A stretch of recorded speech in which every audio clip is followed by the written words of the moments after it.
Encounter. 1. There is too much space below the floor. I work overnight security because nothing usually happens overnight. That's not bravado.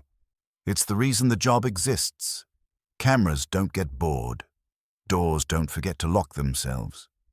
Most of my shift is just walking, checking panels, signing logs, and sitting with bad coffee until morning makes everything look normal again. The building was a distribution center that had partially collapsed during an earthquake years ago. The damaged wing was sealed, reinforced, and written off. My job wasn't to patrol inside it, just to make sure nobody tried to get in. That mattered, because people did try. Urban explorers, scrap thieves, once a homeless guy who thought the dark meant privacy. The first rule they taught me was simple. If something feels structurally wrong, you stop moving. That rule probably saved my life. The alarm triggered at 2:41 a.m. Not motion, pressure. One of the floor sensors under the sealed wing tripped, something heavy enough to register stress on supports that weren't supposed to be bearing weight at all. I checked the cameras. Most of them were dead in that section by design. The few that still worked showed nothing but darkness and a thin layer of dust drifting like fog. I radioed it in. Control asked the obvious question, "Anyone authorized?" No. They told me not to enter. Fire department was 40 minutes out. Earthquake damage meant caution. I agreed. I really did. Then the pressure reading doubled. Whatever was inside wasn't just standing there. It was shifting. If the supports failed, the collapse wouldn't stay contained. It would take half the building with it, including the active wing where I was sitting. That made it my problem. I grabbed a flashlight, helmet, and the portable sonar unit we used to map voids after tremors. It wasn't great tech, but it could tell you if there was empty space where there shouldn't be. I didn't open the sealed door right away. I checked the hinges, the welds, the warning placards. Everything looked intact. Then something hit the door from the other side. Not hard. Just enough to make the metal bow inward a few centimeters. I stepped back immediately. No hesitation. Whatever had done that hadn't struck. It had leaned. I reported that too. Control went quiet longer than usual before telling me to wait outside the wing. I would have, if the floor hadn't vibrated again. Slow, heavy, rhythmic, like breathing. I didn't open the door all the way, just enough to slide through sideways. The air inside was wrong immediately. Cooler, damp, with that thick stillness you get underground. My flashlight beam cut into the dark and didn't seem to reach as far as it should have. The first thing I noticed wasn't movement. It was space. The floor ahead of me sloped downward far more than the building's plans allowed. What should have been a shallow dip vanished into darkness, as if the concrete had been carved away. I dropped a glow stick. It fell for a long time. Long enough that I stopped counting. When it finally cracked somewhere far below, the sound came back hollow and delayed, like it had passed through something soft. That's when the sonar unit chirped. It wasn't reading empty space. It was reading something occupying it. Something vast enough that the unit couldn't outline it. Just a dense, irregular mass filling the void beneath the floor. I backed up 2 steps. The vibration stopped. Then the floor rose. Not suddenly. Not violently. The concrete flexed upward beneath my boots like a diaphragm inhaling. Hairline cracks spread out in slow motion. Dust lifted into the air and hung there. I stood still. That was my first weird decision, if you want to call it that. But moving on a breathing floor felt worse. The sonar spiked. The mass below me had shifted closer to the surface. Something moved in the dark ahead of me. Not across my vision. Through it. The flashlight beam dimmed, not because it failed, but because something passed between me and where the light should have gone. It wasn't a body. It didn't have edges. It was just there, swallowing space. I took another step back. The floor behind me collapsed, not completely, just enough to drop my heel into open air. I pulled back instantly and fell hard onto my back, helmet cracking against concrete. Below me, something exhaled. The sound wasn't loud. It was too large for that. It pressed against my chest and made breathing feel optional. I crawled, keeping my weight spread low, dragging myself away from the void. The floor rippled again, closer this time. It knew where I was. Not because it saw me, because the building told it. The sonar unit screamed, then died. The flashlight flickered, then steadied, but the beam no longer reached the far wall. There was no far wall. The sealed wing was bigger inside than it should have been. The ceiling arched higher, the floor dropped lower, and the dark between felt occupied, like standing at the edge of a massive animal's mouth. Something pressed upward beneath the concrete again, harder this time. A section of floor broke apart 10 feet away, slabs sliding down into the void. I saw part of it then, not the whole thing. Never the whole thing, just a surface. Dense, uneven, slowly rolling against itself. Not skin, not rock. Something in between. It filled the space like it had grown there, conforming to the building instead of displacing it. The pressure shifted. A support column snapped. The ceiling screamed. That was enough. I turned and ran. I didn't sprint. Sprinting gets you killed on unstable ground. I moved fast but deliberate, choosing paths I could see, keeping to reinforced sections, ignoring the noise behind me. It followed, not chasing, rising. Every step I took caused the floor to dip and rebound, like I was walking across the surface of something buried just beneath the concrete. The exit door was closer than it looked, but so was the thing. The space behind me compressed. The dark thickened. The air vibrated with slow, enormous movement. A chunk of ceiling fell in front of me, blocking my path. I didn't stop. I slid under it, scraping my shoulder raw, and reached the door just as the floor behind me split wide open. Something surged upward. Not fast. I slammed the door and threw my weight against it as the metal bowed inward again, much farther this time. The hinges shrieked. I braced. The pressure held for several seconds. Then it eased, not retreating, just settling, like it had learned where the boundary was. The fire department arrived to a partially collapsed wing and a security guard sitting on the floor, shaking, with dust in his lungs and blood on his helmet. They never went inside. Structural engineers sealed the entire section permanently.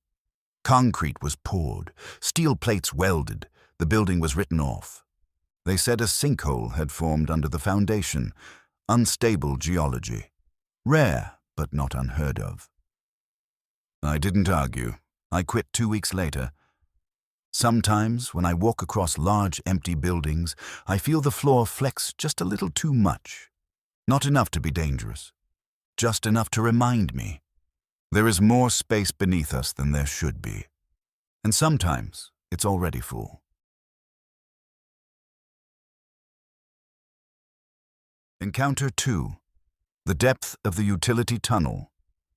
I inspect underground utilities for a living. Water mains, drainage tunnels, service corridors that run beneath apartment complexes like an afterthought. Most people don't realize how much empty space exists below where they sleep. I do. And I also know how much of it is not supposed to be there. The call came in after midnight because the pressure sensors didn't make sense. A residential complex built over an older utility grid was registering load changes beneath its foundation. Nothing catastrophic yet, just subtle fluctuations where the data should have been flat. The city wanted confirmation it wasn't another sinkhole forming. I didn't think it was. Sinkholes show up fast and ugly. This was slow, controlled. That alone bothered me. The access hatch was behind a row of dumpsters, locked and undisturbed. No signs of forced entry, no complaints from residents. Everything above ground looked stable. Below, the tunnel sloped downward at the standard angle, just enough for drainage. Concrete walls, reinforcement ribs every few meters, fluorescent lights humming overhead. Normal. I logged my entry and started walking. After about 50 meters, the first light flickered and went out. The rest stayed on. That wasn't unusual. Old wiring. I marked it mentally and kept moving. The tunnel continued longer than the plans indicated. I checked my distance counter.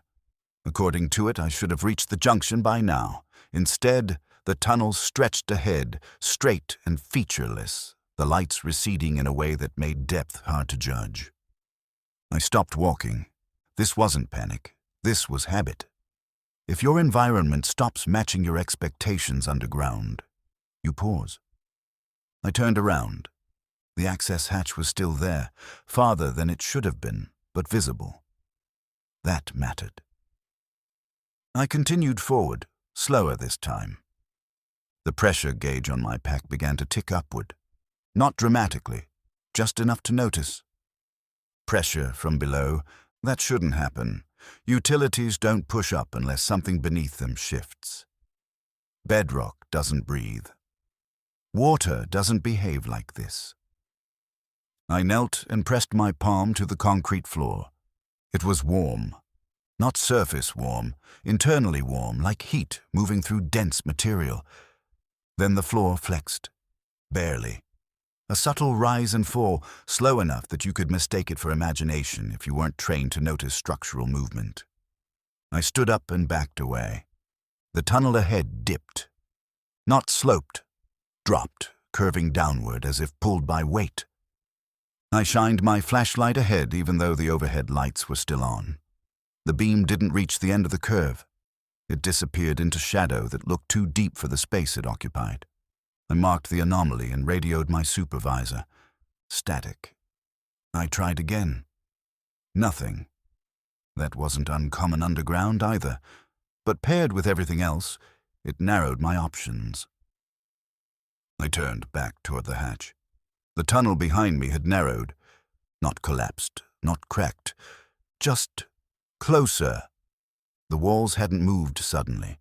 They'd settled inward, reducing the width by a noticeable margin. I could still pass through comfortably. That was the problem. I didn't run. I walked quickly, keeping my steps measured to avoid triggering further instability. My boots echoed strangely now, the sound returning too fast. Like the space was listening.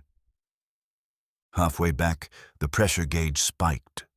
The floor beneath me bulged upward, lifting me an inch off balance before easing back down. Something shifted below the concrete.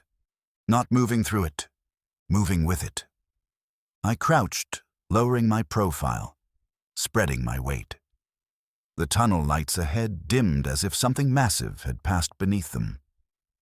A deep sound rolled through the concrete, not loud, not sharp, dense, like a distant thunder muffled by earth. I froze. That was my first questionable decision, but motion felt dangerous now. Everything reacted to weight, to vibration. The sound came again. Closer. The tunnel ahead dropped sharply, the floor sinking into a curved descent that hadn't existed moments ago. Reinforcement ribs groaned, steel whining under stress. The space below wasn't empty. I could tell because it answered. I backed away slowly, keeping my center low. Behind me, the tunnel constricted further. Not enough to trap me, but enough to remind me it could. The pressure gauge screamed. The floor surged upward violently this time, throwing me against the wall. Concrete cracked, dust filled the air. My flashlight skittered away, beam spinning wildly before settling on the far end of the tunnel. Where there should have been concrete, there was depth. A massive hollow had opened beneath the tunnel, its edges crumbling away into darkness that felt occupied. I couldn't see what was inside it, but the darkness shifted, rolling like a slow tide beneath the structure. The tunnel was bending to accommodate it. Something immense pressed upward, deforming the space, making room for itself where no room should exist. I scrambled back to my feet and moved. Fast now. Careful, forgotten. Behind me, the tunnel floor collapsed into the void with a roar of concrete and steel. A section of wall vanished, torn inward as if pulled. Something surged upward through the collapse. Not a shape. Not a body. Just mass.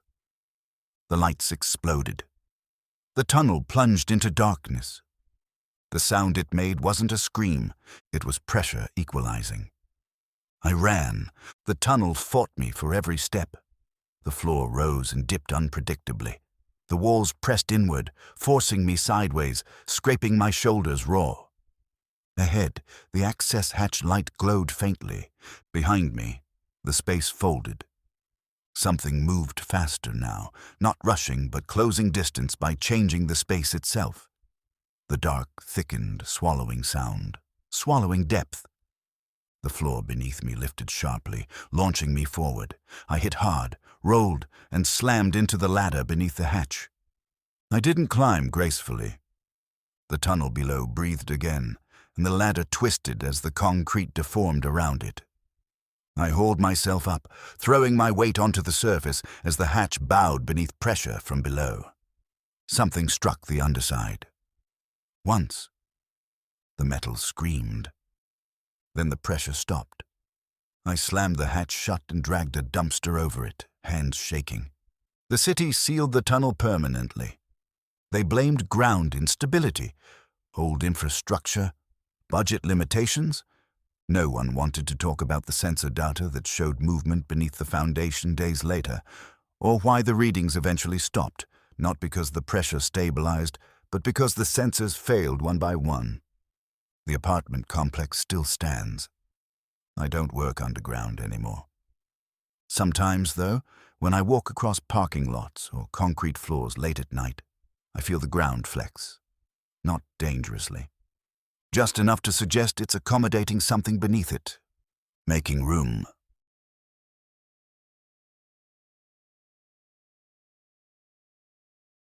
Encounter 3. What the hospital kept below. I clean buildings after everyone else leaves because it's quieter and because I don't like being watched. Hospitals are the best for that. Even the big ones go still at night. Machines hum, lights dim. You can work for hours without seeing another person if you stick to the closed wings. That wing had been shut down for years. They told me it was asbestos. Old infrastructure. Easier to seal it off than fix it. My job wasn't to clean inside it, just the corridors leading up to the barriers and the emergency exits nearby. That was fine by me. I didn't want to go in. The first night I noticed something wrong. It was just the smell. Hospitals have a specific scent. Bleach, plastic, faint metal. The closed wings smelled different, damp. Like a basement that had been sealed too long. I figured a door seal had failed. The plastic barrier at the end of the hall was still intact, zip-tied to a steel frame. Big warning signs. Biohazard symbols that hadn't been updated in years. Behind it, the lights were off. But the hallway beyond looked longer than I remembered. That didn't alarm me right away. Perspective does weird things in low light. I finished mopping and went home. A few nights later, one of my carts was missing. Not misplaced, gone. I knew where I'd left it, against the wall near the sealed wing, out of the way. I checked the supply room, I checked the other floors, I even checked the trash compactor area, thinking maybe I'd moved it on autopilot. Nothing. I reported it. Management shrugged.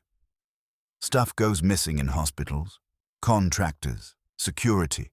Nobody likes paperwork. The next night I found the cart. It was behind the barrier.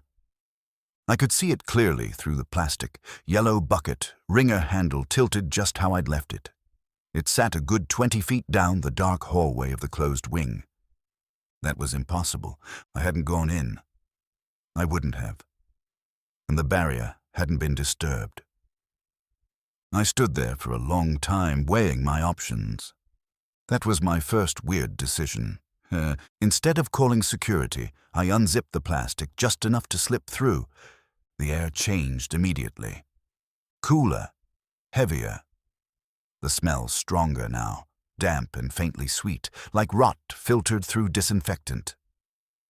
My flashlight cut into the dark and showed the hallway stretching on, tiles intact, walls clean but outdated. The ceiling lights were off, but the fixtures were there, evenly spaced. The cart sat exactly where I thought it was. The hallway felt longer than it should have been. Hospitals have standard dimensions. I'd cleaned enough of them to know when something was off. This corridor went on past where the building should have ended. I walked toward the cart, listening to my footsteps echo too cleanly, too fast. When I grabbed the handle, the sound changed. Not louder, duller, like the space had swallowed it. I turned back toward the barrier. It was farther away now, not dramatically, just enough that I noticed. I told myself I'd misjudged distance. I pushed the cart toward the exit, wheels squeaking softly. The floor dipped. Not a slope, more like a shallow bowl forming under the cart. The wheels rolled faster, pulling away from me. I tightened my grip and stopped it. The floor eased back into place. That's when I noticed the walls. They weren't moving exactly. They were closer. I abandoned the cart and walked back alone. Faster now. The echo of my steps felt wrong, like the sound was being absorbed instead of reflected. Halfway back, the hallway narrowed. Not collapsed, no cracks, no debris, just less space. My shoulders brushed the walls. The air felt thick, like breathing in a room full of steam. I stopped again. That was my second weird decision, and I regretted it immediately. The space behind me settled. The hallway shortened. I could see the barrier clearly now, but it wasn't where it had been. It bulged inward, stretched slightly, like plastic under pressure. Something shifted deeper in the wing. Not a sound. A feeling. Like the building had noticed me. I forced myself to move. The cart was gone, not rolled away, not tipped over. Gone. The spot where it had been looked wrong, like the floor tiles had softened and rehardened. The grout lines blurred, imperfect. I backed toward the exit, one careful step at a time. The hallway responded. The walls crept inward with each movement. The ceiling lowered, light fixtures bending, their plastic covers warping as if under heat. The space wasn't collapsing. It was closing. I ran. The lights flickered on ahead of me. Not all at once, but in sequence, chasing my movement, as if the building wanted me to see where I was going.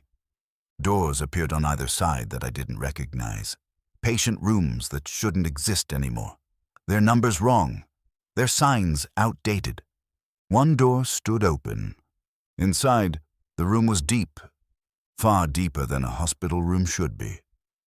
The floor sloped gently downward, disappearing into darkness that felt occupied.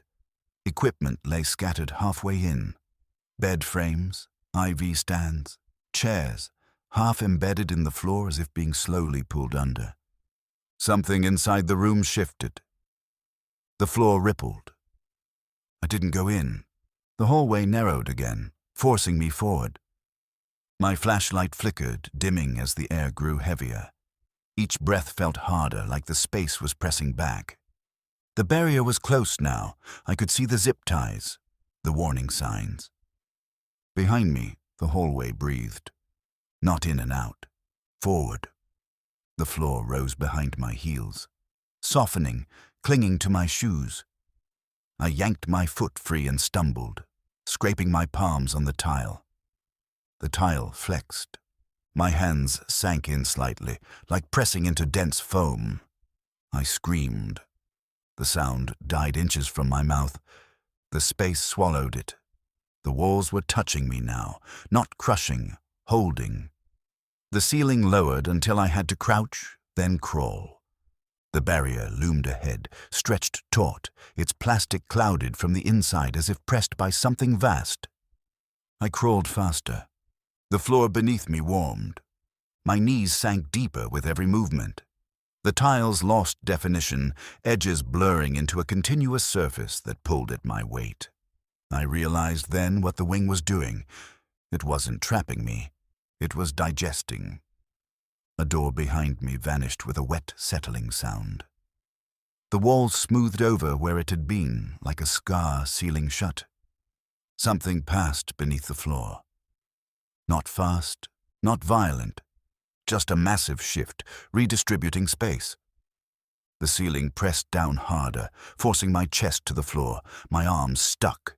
My palms sank in up to the wrists. I screamed again, and this time the space answered. The hallway ahead shortened. The barrier rushed closer, not because I moved, but because the distance was being removed. I reached the plastic and tore at it with my hands. The zip ties snapped easily, too easily, like they'd been weakened from inside. The moment the barrier opened, the pressure changed. Behind me, the hallway surged forward. The floor tried to pull my legs back in. I kicked, hard, ripping myself free as the space behind me collapsed inward, sealing the wing like a mouth closing. I rolled out into the lit corridor and kept crawling until my hands hit cold, unmoving tile. The barrier snapped back into place behind me, perfectly intact. I lay there for a long time, shaking, listening to my heartbeat echo normally again. Security found me eventually. I told them I'd slipped and panicked, that I thought the floor was giving way. They didn't push. They never do. A week later, a nurse went missing on the night shift. They said she must have wandered into the closed wing by mistake. They sealed it again, added more barriers. Concrete this time. I quit. Sometimes, when I walk past hospitals late at night, I feel the ground beneath my feet soften just slightly. Not enough to notice unless you're paying attention. As if the building is still hungry and remembering how close I came.